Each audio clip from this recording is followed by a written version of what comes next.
யோபுடைய சரித்திரம் 32வது அதிகாரம். யோபு தன் பார்வைக்கு நீதிமானாய் இருந்தபடியினால் அவனுக்கு அந்த 3 மனுஷரும் பிரதியுத்தரம் சொல்லி ஓய்ந்தார்கள். அதனால் ராமின் வம்சத்தானான ஊசியனாகிய பரகேலின் குமாரன் எலிகூவுக்கு கோபம் உண்டது.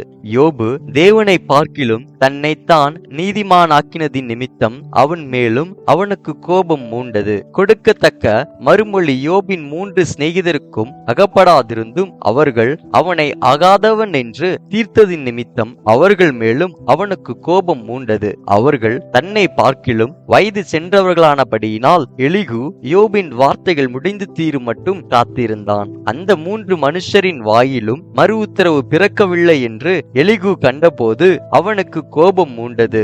ஆதலால் பரகேலின் குமாரன் எலிகு என்னும் பூசியன் பிரதியுத்தரமாக, நான் இளவயதுள்ளவன், நீங்களோ விருத்தாப்பியர். ஆகையால் நான் அஞ்சி என் அபிப்பிராயத்தை உங்களுக்கு முன்பாக வெளிப்படுத்த பயந்திருந்தேன். முதியோர் பேசட்டும், வயது சென்றவர்கள் ஞானத்தை அறிவிக்கட்டும் என்றிருந்தேன். ஆனாலும் மனுஷரில் ஒரு ஆவியுண்டு, சர்வ வல்லவருடைய சுவாசமே அவர்களை உணர்வுள்ளவர்கள் ஆக்கும். பெரியோர் எல்லாம் ஞானிகள் அல்ல, முதியோர் எல்லாம் நீதியை அறிந்தவர்களும் அல்ல. ஆகையால் எனக்கு செவி கொடுங்கள், நானும் என் அபிப்பிராயத்தை வெளிப்படுத்துவேன் என்றேன். இதோ உங்கள் வசனங்கள் முடியும் மட்டும் காத்திருந்தேன். நீங்கள் சொல்லத்தக்கதை ஆராய்ந்து தேடும் மட்டும் உங்கள் நியாயங்களுக்கு செவி கொடுத்தேன். நான் உங்கள் சொல்லை கவனித்தேன். ஆனாலும் இதோ உங்களில் யோபுக்கு நியாயத்தை தெரிய காட்டி அவருடைய வசனங்களுக்கு ஏற்ற பிரதியுத்தரம் சொல்லுகிறவன் இல்லை.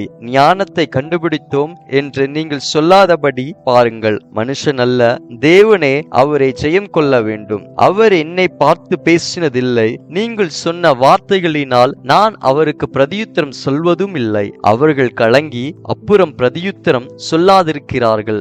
அவர்களுக்கு பேச்சு அற்று போயிற்று.